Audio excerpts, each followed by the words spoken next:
everything was run from that little modest room, relatively little modest room, right? Everyone's sorrows came to that room. Everyone writing to the Rebbe for blessing, for good news, for thing, right? I think back to the time we got engaged, me and your mother, where you write to the Rebbe to ask a blessing, and that was the way we got engaged. That was how you announce your engagement. You are listening to the JP Show, where we discuss the issues you care about from a Jewish perspective. I am Rabbi G. And I am Rabbi Levi.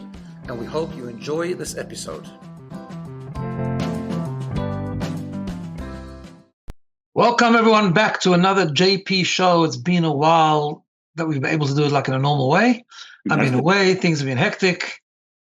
I really had this dream of doing it with Rabbi Levi when I was overseas, but time zones and time differences, and you get swept up in the stuff you're doing there. Yeah. So bottom line is you're taking a bit of a break, but we're back. Wherever you're listening to this podcast, leave a review, subscribe, leave a comment if you can. And here we are. Rabbi Levi, how are you? Thanks for keeping the fort. Yeah, holding the fort, like we say, when I was away. That's right. So you were at the Kinnus HaShluchim, which is the international conference of Chabad rabbis, something like 6,000 of them. I've been a few times. It's an amazing experience. I didn't go this year, but you represented us. So how was it? It was truly amazing. I'll just speak about a little bit in a quick recording I made for JP last week, but I was standing on a street corner and it was very windy and there was lots of New York sirens. So I'm not sure if anyone could make out what I said anyway, so I'll repeat some of the stuff. Yeah. So I just think, it's amazing on many levels. I mean, first of all, just the connecting with everyone else. I mean, just on a very basic level, catching up. I caught up with people I haven't seen like for 40 years. That doesn't mean I and them weren't there previously. It's just very hard to pick people when there's like 6,000 people. So sometimes you bump into them, sometimes you don't. But you're caught up with a lot of people. Also, just the feeling that you're part of a bigger whole, like you're part of an army. It's the army that the Rebbe, Lubavitcher Rebbe, really created before he passed away in 1994, of people going out all over the world. It's grown since then amazingly. People Doubled. thought it. Sorry? Doubled, even more. Doubled, tripled down the years. That's crazy. People thought it wouldn't, but it did. And his inspiration, his legacy, and everything just continues on. It's very much alive and vibrant, and people are inspired. I mean, just to see people that are just living, like they're living with purpose. They're living with the same mission, and they're really on fire, like so many people. Yeah, I mean, look, there's 6,000 people, so obviously not everyone has the same experience. Some people are struggling at that, but overall, it's just the most amazing concept. Yeah. So I want to delve into a few experiences you had there, but first just a sort of a general thought, right? So obviously you've given your life to a certain mission, which is, I mean, in a very general sense, it's spreading Judaism, Torah, mitzvot to other Jews, bringing God into this far-flung place of the world where we live in, revealing God, I should say. God's already here. We just have to reveal him. However, when you leave, in this time you took off 2 weeks, you're sort of taking time off from that mission, right? Do you ever feel that guilt? Like, why am I taking time off? Shouldn't I be busy doing what I'm supposed to be doing? Like, how does this fit in with the mission? So there's a touch of that, but really not. I take the cue from the Rebbe himself. Ultimately, he's our boss, so he was the one who encouraged this convention in an amazing way. And there's an expression he would use with regard to other things that sometimes it's called bitulo zehu kiyuma, which means sometimes when you downgrade something for the purpose of making it stronger, and that's really what makes it alive, right?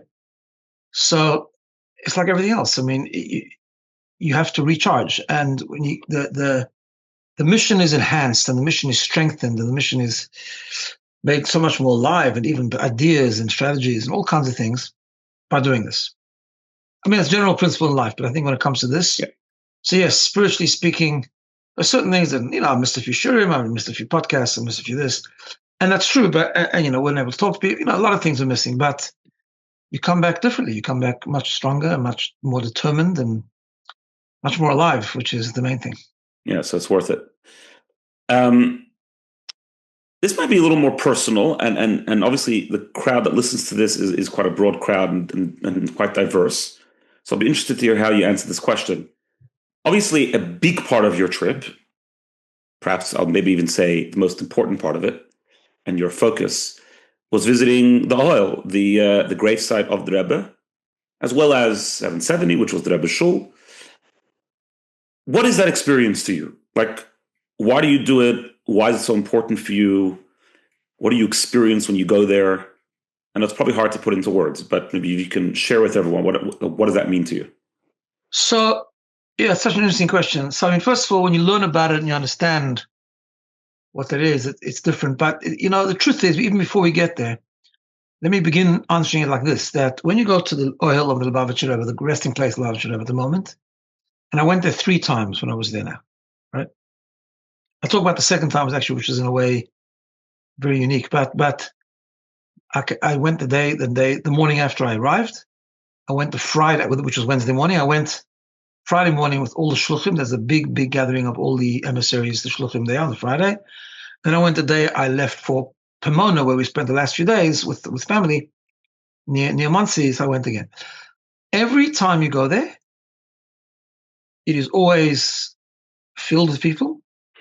I mean, sometimes it's packed, but it's always filled with people, number one. Yeah. At any time of the night also, by the way. Any time of the day and night. It's always the activity is unbelievable, number one. And there's always filled with the most diverse crowd you can think of. From the greatest Haredi Hasidic Jew who wears a shtreimel on Shabbos to the most secular Jew. One time I went on the bus that's called the Ohel bus. Even on the bus, there were all kinds of people. With yarmulkes, without yarmulkes, with hats, without hats. Women dressed like religious women dressed not like that. It's actually incredible. And somehow it's drawing people all the time. It's getting more. And the truth is, not only Jews. I've seen that as well. Yeah, not Jews. So a guy was sitting next to the bus. He says he was once at the Ohel, and there's clearly, I think it was African woman, American woman, whatever the case was, clearly someone that wasn't Jewish was at the Ohel, and he just went over to you, wanted to be nice, says, do you need to know what to do? Like, do you want some guidance, some help? And she says, no, I come here often. Every once in a while, when she needs something, she goes to pray. She believes in prayer. She goes to pray at the holiness, at the holy site of the Lubavitcher Rebbe's resting place. So that's number one. So it's not, I guess everyone somehow feels the holiness there. There's something very special, something very, very unique there when you dive in there.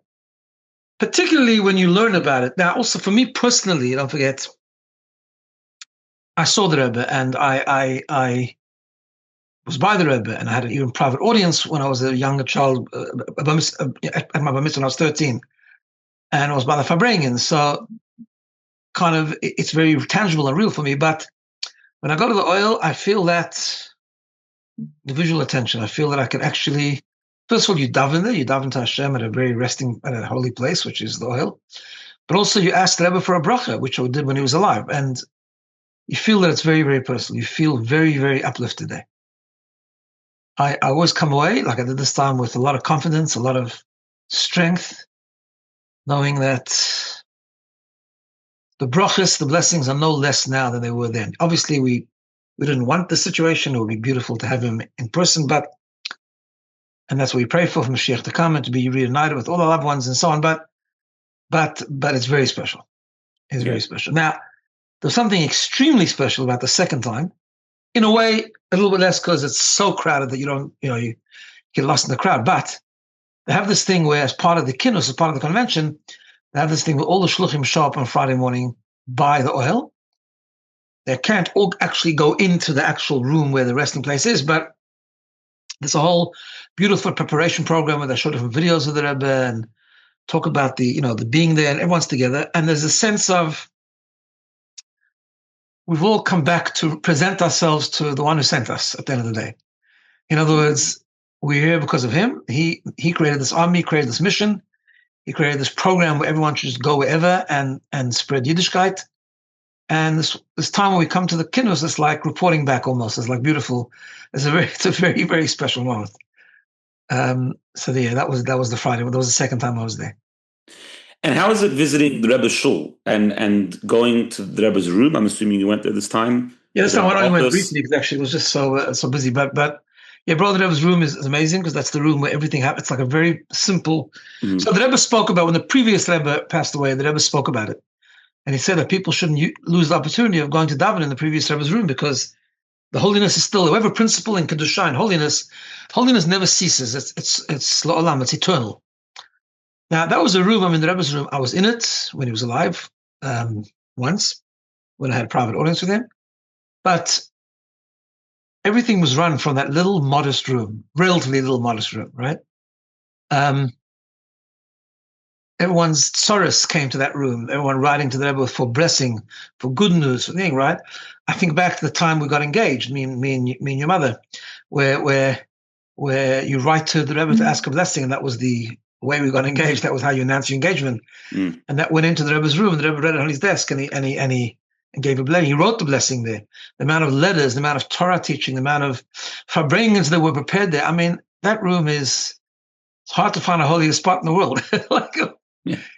Saturated just with so much holiness, so much Torah learning, so much davening, so much blessings. It's unbelievable. So always go there as well. Always daven there. Does it bring you back to when you went there? Like do you have flashbacks? Yeah, a little bit. So that's that when it depends when it's emptier, you find, because the Rebbe's desk is still there and his chair is still there. Yeah. The Kinnus this time was very, very packed, so it's hard to like reimagine that room that way. But yeah, but it is. And then the Rebbe's downstairs, the big shul, as always. I mean, to be honest, since you asked me personal, the Rebbe's shul is actually a little bit painful in a way, because like it's set up the way it was always, but he's not there. Like his stand is still there, his chair is still there, but you don't see him physically. So that's a reminder. Although we do believe that holiness remains, but yeah, absolutely the same thing. Which is, I don't know why we're still physical people. Yeah, absolutely. So that part is like a bit of a reminder that the lack. Yeah, things are concealed a bit. Do you? I mean, that's your experience, which is fascinating. But I mean, I don't know the exact statistic, but a huge amount of the shluchim that were there never actually even saw the Rebbe when he was alive. Yeah, and this is and yet they come back and they also find that place inspiring. Yeah, and this is the amazing thing. This is where you see how the Rebbe's inspiration and blessing and strength continues on. And you see how it was real and true, because it survives. Yeah, because it's exactly something that's only dependent on the physicality really has an end time. Yeah, this doesn't. It's getting stronger and stronger. I mean, it's unbelievable. And not only that, people are alive. They're vibrant. I spent actually, besides those 3 times I visited the actual burial place of the Rebbe, I spent Shabbos. It's like set up. There's tents around and places to eat and all that kind of thing. Similar to those who have ever been to Rashbi and Meiron, there's also like a sort of setup like that, right? Yeah. And go for Shabbos. And I went for Shabbos. There's many shluchim, not all shluchim, but hundreds and hundreds and hundreds of shluchim were there for Shabbos.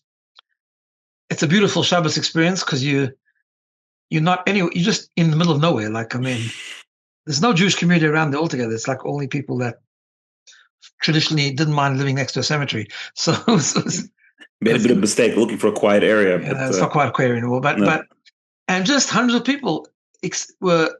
Only thing we did there was daven, learn, ate the Shabbos meals, and verbringed. A little bit of sleep, a couple of hours. Not very comfortable, but it was okay.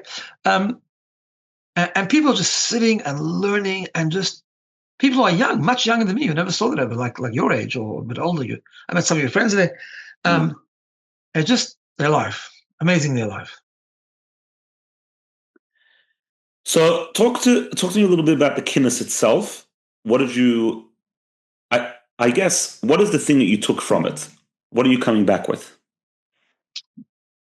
So, a bit of a commercial. I'm going to actually talk about it by my Thursday morning shiur tomorrow. But okay. So the whole thing is amazing, right? First of all, there's workshops and there's a day of workshops, which is great, because different shluchim need different things, and there's a big choice, and it goes for a whole day, and it's very well run. I mean, the way the whole Kinnus is run, it's fascinating.